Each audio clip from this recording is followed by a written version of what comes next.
On this Melbourne Cup Tuesday, the Reserve Governor Lowe and the board met and they've kept the cash rate on hold for another month.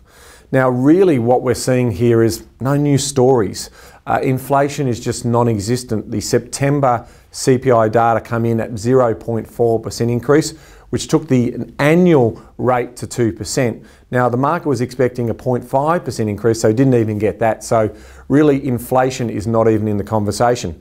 What we did see in October, though, was a very, very choppy equity markets around the world. Some markets giving up to 15% of their value away in 1 month. So, you know, that scariness and the jitters, the October jitters as we like to call them, certainly surfaced. In fact, the ASX dropped around just over 6% of its value for the top 200 ASX stocks. So that's problematic. We saw that correction, and that's putting that jitter and that risk sentiment out in the marketplace as well.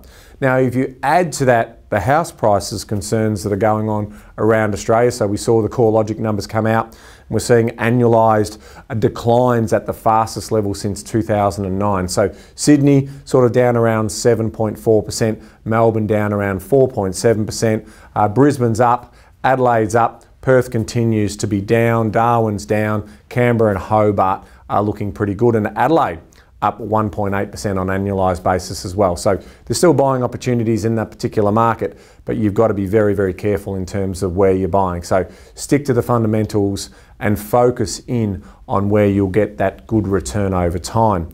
Now, I want to talk about unemployment or employment in general. This is our big challenge right now, because what we're also seeing in the numbers is the construction-led recovery that we've had. We do know now that it's very clear that the trend for dwelling approvals and construction is starting to slow.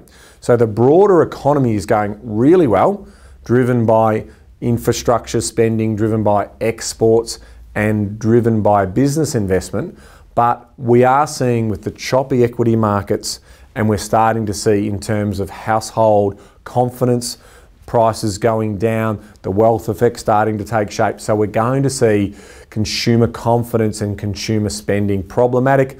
And I said I wanted to talk about employment. Well, that's where a lot of people are employed. So if we do see less retail spending, less retail activity in the general economy, it's fine that our exports are booming. It's fine that we're seeing business investment. That's a good sign. But will that now start to slow down? And certainly our exports are doing very, very well with our low Australian dollar. So that's where my concern lives.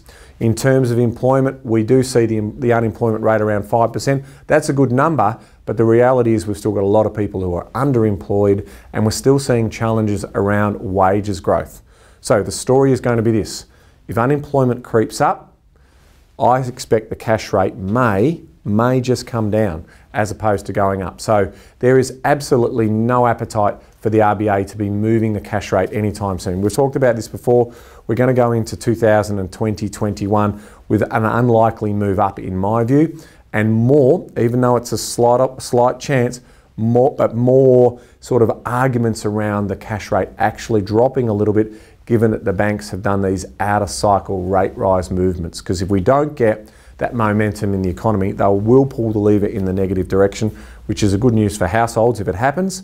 But you know, if the economy is moving well and everyone's getting job growth and also wages growth, then that's also a good sign as well that we can sustain our mortgage repayments if rates do go higher. So right now, no change, no reason to move in either direction, and that's a wrap. Hope you pick a winner in the race today, the race that stops the nation, the Melbourne Cup. Good luck with your tip.